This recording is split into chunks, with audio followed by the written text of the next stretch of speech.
Welcome to the deep dive. You handed us a whole stack of articles all about Amazon, and well, it seems like you're really interested in their customer-centric approach, their customer obsession. So I've got Bezos's 2017 letter to shareholders, which is kind of interesting because it's not, your typical boring corporate report. It's surprisingly conversational, almost like he's just sitting down to chat with us. And then we've also got this set of potential podcast questions about the letter, which I think will be helpful to sort of guide our conversation. So our mission today is to really unpack what customer obsession means in practice for Amazon and how it's helped them, achieve this incredible success. You're right about that letter. It really does have a very distinct voice. It's almost like a manifesto for how they do business. Exactly. And he kicks it off by talking about this whole idea of like day one companies versus day two companies. He seems really passionate about this idea. Oh, he is. And it's more than just like semantics. For Bezos, day one, companies are obsessed with customers. They don't just rely on easy answers or what he calls proxies. They're always embracing new trends, and they make decisions quickly. Day two companies for him are the opposite. They become complacent, they kind of lose sight of the customer, and ultimately they start to decline. It's like he's saying you need to have that, that startup energy, that drive to constantly innovate and improve, even when you're like a huge company like Amazon. But doesn't that get exhausting? I mean, can you really operate at that level of intensity forever? That's a great question. And I think that's where this idea of high standards comes in. Bezos argues that high standards are contagious, but they also have to be cultivated in each area of the business. Yeah. You can't just assume that because you have high standards in customer service that it'll automatically translate over to, say, product development. So it's not just about working hard, it's about working smart and, focusing your energy on the areas that matter most. Exactly. And he gives this really interesting example about a handstand coach to illustrate this point. The coach says that most people think they can learn to do a handstand in like a couple of weeks, but in reality, it takes like 6 months of daily practice. Okay, I see where he's going with this. It's about having realistic expectations about the effort that's required to achieve a high standard, right? Right. He calls this scope. Understanding scope is essential because if you underestimate the work that's involved, you're more likely to get frustrated and just lower your standards. And if you think back to the day one idea, that's the exact opposite of what Bezos is advocating for. So let me get this straight. Amazon is constantly pushing for innovation and growth, but they're also incredibly meticulous about maintaining high standards in everything they do. Yeah. How do you balance those two seemingly, contradictory impulses? Well, that's where their customer obsession comes into play. For Amazon, high standards aren't just about creating great products or services, it's about exceeding customer expectations in literally every interaction. So think about it, when you order something from Amazon, what's the wow factor for you? Honestly, for me, it's the speed and the convenience. Like, I can order something and have it on my doorstep the next day. It's almost like magic. But I guess what was magical a few years ago is now just expected, right? Exactly. Bezos calls this divine discontent. He argues that customers always want more, and what wowed them yesterday quickly becomes ordinary today.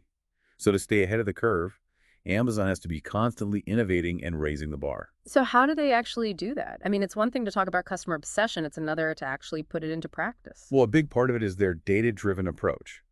Amazon is completely obsessed with collecting and analyzing data to understand customer needs and preferences. And they use this data to inform everything from product development to website design to delivery logistics. Okay, but lots of companies collect data. What makes Amazon different? It's how they use it. They don't just use data to react to complaints or identify problems. They use it to anticipate future needs and proactively create solutions that customers might not even know they want yet. Can you give me an example of that? Think about Amazon. Go to those cashierless convenience stores. They're a direct result of Amazon using data to understand customer frustrations with traditional shopping experiences. They saw that people hate waiting in line to check out. So they created a whole new shopping model that eliminates that pain point. That's pretty impressive. And you can kind of see that same forward-thinking approach in so many of their other innovations, like Yeah, Prime membership, Alexa, and even their investments in things like grocery delivery and healthcare. exactly. And those are just a few examples from Bezos' 2017 letter. He goes on to highlight how Amazon uses data to constantly iterate and improve their products and services, always with the goal of making the customer experience better. So it sounds like for Amazon, customer obsession isn't just a marketing slogan. It's really baked into their DNA. It's how they think, how they operate, how they measure success. Absolutely. And that commitment to the customer is a huge part of why they've been able to achieve such remarkable growth and disrupt so many industries. So what do you think? How does your favorite company measure up to Amazon in terms of customer obsession? Do they go above and beyond to meet your needs, or are they just going through the motions? Take a moment to consider that, and we'll be right back to delve deeper into Amazon's approach to high standards. So before we were talking about how Amazon uses data to anticipate customer needs. But data is only part of the equation, right? You need people to actually turn that data into something meaningful. Yeah, that's a really great point. And that's where I think Amazon's focus on high standards really comes in. Bezos believes that a culture of high standards is essential if you want to attract and keep the best talent. And he sees this direct connection between those high standards and how satisfied customers are. Okay, but what does that actually look like, in practice? I mean, how do you build a culture of high standard? Well, Bezos kind of lays out a framework in his letter. And it starts by recognizing what good looks like in a particular domain. He says that high standards are teachable, but you have to first understand what you're aiming for. So it's like having a blueprint for excellence, Mhm. a way to measure whether you're actually hitting the mark. Exactly. Right. But it's not just about setting that bar high. Hmm. You also have to have realistic expectations for how much work it'll take to reach that level of quality. And that brings us back to this idea of scope. Right, that idea of accurately assessing how much work is involved. But how do you apply that to something like customer service? It's not as tangible as like building a product. Yeah, that's a good question. Um, think about it this way. Imagine you're a customer service rep at Amazon, and someone calls who's having trouble with their order. So a low standard approach might be to just, follow the script and try to get them off the phone quickly. Right. But a high standard approach would mean really listening to them, empathizing with their situation, and going above and beyond to find a solution that really works for them. So even if you can't like measure customer service with a ruler, there's still a clear difference between, doing it well and doing it exceptionally. Exactly. And Bezos says this attention to detail, even in the work that people don't always see, is what really sets Amazon apart. He thinks a culture of high standards encourages people to feel proud of the work they do, even the smallest tasks. Yeah, it's like that saying, sweating the small stuff. But at Amazon, it's not just about being perfect. It's about creating a really positive experience for the customer, even behind the scenes. Right. And it goes back to that day one mindset. Remember, Bezos wants Amazon to operate with the same kind of urgency and customer focus as a brand new startup. So that means always looking for ways to improve, even in the areas customers might not see directly. So high standards aren't just about making great products. It's about building a company that's obsessed with delivering value in every single area. Exactly. And that commitment to excellence goes for their employees, too. Bezos actually highlights how Amazon invests in programs like Career Choice, which pays for tuition for employees who are going for degrees or certificates in fields that are in high demand. That's really interesting. Most companies would want to train people for roles that are, directly relevant to their business. Right. But Amazon takes a different approach. They see investing in their employees, even if they eventually leave Amazon, as a good thing for everyone involved. It seems kind of counterintuitive, but it makes sense when you think about it.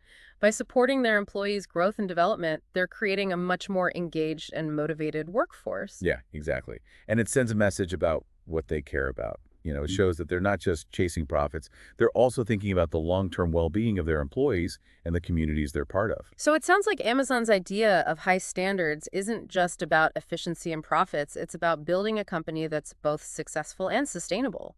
Exactly. And I think it reminds us that high standards aren't only for these huge companies. There's something we can all work towards in our own lives. Ah, Whether it's in our jobs, our relationships, or just our personal goals. that's a great point.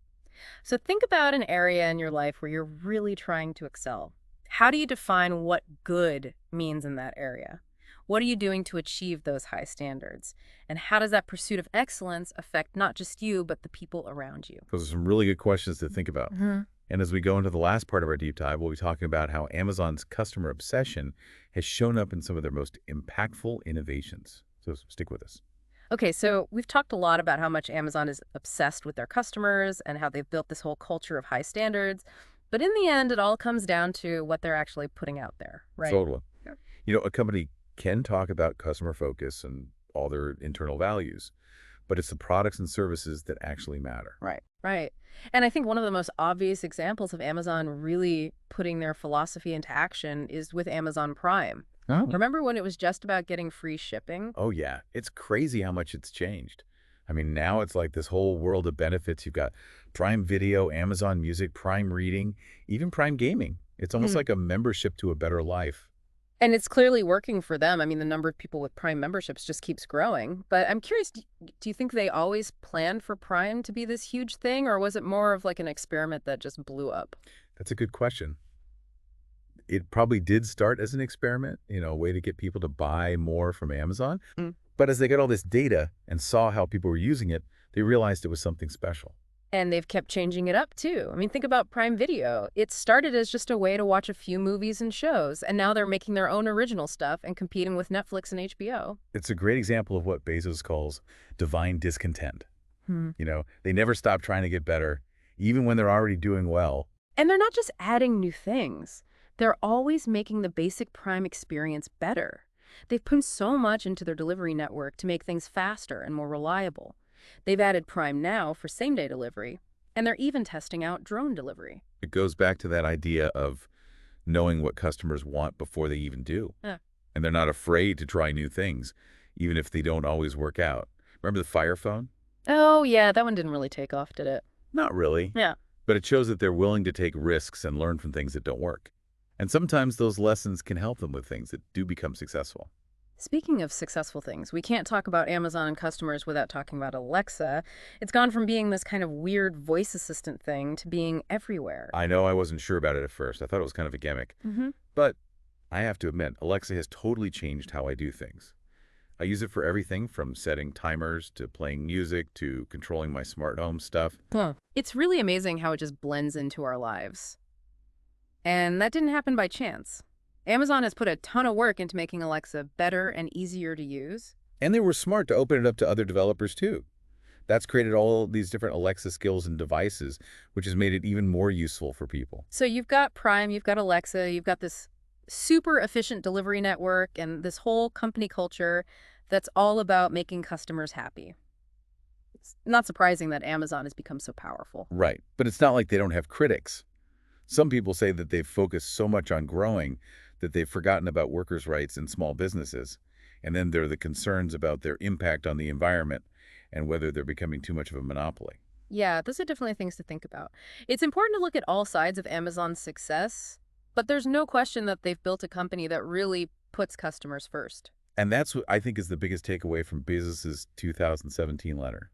He's really clear that for Amazon, everything starts and ends with the customer. And that day one idea, that sense of always moving forward and always innovating, that seems to be like built into how they do things. But it's been a few years since he wrote that letter. Do you think Amazon has been able to keep that same energy? That's the big question, isn't it? It's something we all need to pay attention to as we see what Amazon does next. Are they still that scrappy, customer-focused company that Bezos talked about? Or have they become that day two company that he warned everyone about? That's something for you to think about. What do you see that makes you think one way or the other? And even more importantly, what can you learn from Amazon's journey, both the good and the bad, and use that in your own life and work? It's been great taking this deep dive with you. And remember, these conversations don't end when we stop recording. They're supposed to make you ask more questions, get new ideas, and keep learning. Thanks for joining us on this deep dive into Amazon. We'll see you next time. Keep learning, keep asking questions, and keep on diving deep.